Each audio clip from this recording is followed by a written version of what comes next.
இந்த நாட்டில் காலாகாலமாக இந்த நாட்டின் இனவாத ரீதியான பிரச்சனைகள் மேலோங்கியே காணப்பட்டது.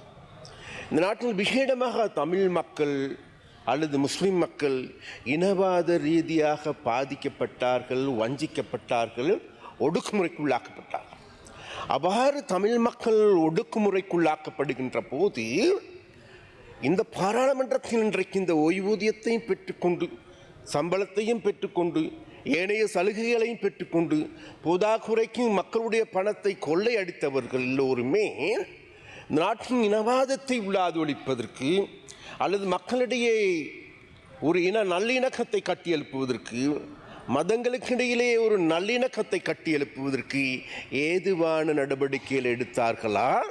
இந்த நாட்டில் காலாகாலமாக இந்த நாட்டின் இனவாத ரீதியான பிரச்சனைகள் மேலோங்கியே காணப்பட்டது. இந்த நாட்டில் விசேடமாக தமிழ் மக்கள் அல்லது முஸ்லிம் மக்கள் இனவாத ரீதியாக பாதிக்கப்பட்டார்கள், வஞ்சிக்கப்பட்டார்கள், ஒடுக்குமுறைக்குள்ளாக்கப்பட்டார்கள்.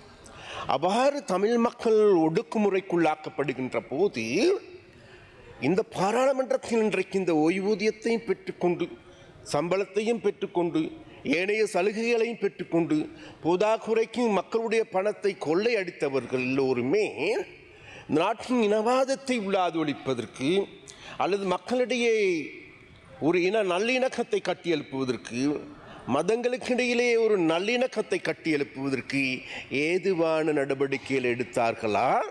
அல்லது அவைகளை இல்லாதொழித்து மேலும் இந்த இன முரண்பாடுகளை ஏற்படுத்தினார்களா என்று தேடி பார்க்கின்ற பொழுது எங்கள் அனைவருக்கும் ஒரு வேதனைக்குரிய விடயமாகவே இருக்கின்றது.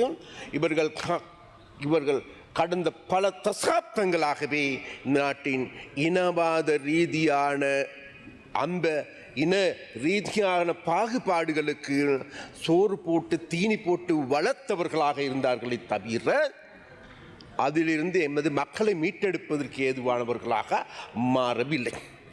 அதன் காரணமாகவும் நாங்கள் சொல்லுகின்றோம், அப்படியாகப்பட்ட நபர்களுக்கு தொடர்ந்தும் இந்த சமூகத்தில் மக்கள் இந்த நாட்டில் வரி செலுத்துகின்றார்கள். அந்த வரி பணத்திற்கான இந்த பாராளுமன்ற உறுப்பினர்களுக்கு சம்பளமும் வழங்கப்படுகின்றது. அது மாத்திரமல்ல, அதன் மூலமாகவே இன்றைக்கு இவர்களுக்கு அனைத்து சலுகைகளும் வழங்கப்பட்டு ஓய்வூதியமும் வழங்கப்படுகின்றது. அவை இந்த ஓய்வூதியத்தின் ஊடாக அல்லது இவைகளை பெற்றுக் கொடுப்பதன் மூலமாக உண்மையிலே ஒரு புதிய அரசியல் கலாச்சாரத்தை தோற்றுவிப்பதற்கு இவர்களால் முடியுமாக இருந்திருக்கின்றதா என்று தேடி பார்க்கின்ற பொழுது கிடையாது. அதன் காரணமாக நாங்கள் சொல்லுகின்றோம், வேறு எதுவுமல்ல, இந்த நாட்டில் கடந்த பல தசாப்தங்களாக இந்த பாராளுமன்றம் என்பது மக்களுடைய இனங்களுக்கிடையே நல்லிணக்கத்தையோ இன ஒற்றுமையையோ ஏற்படுத்துகின்ற ஒரு பாராளுமன்றமாக இல்லை.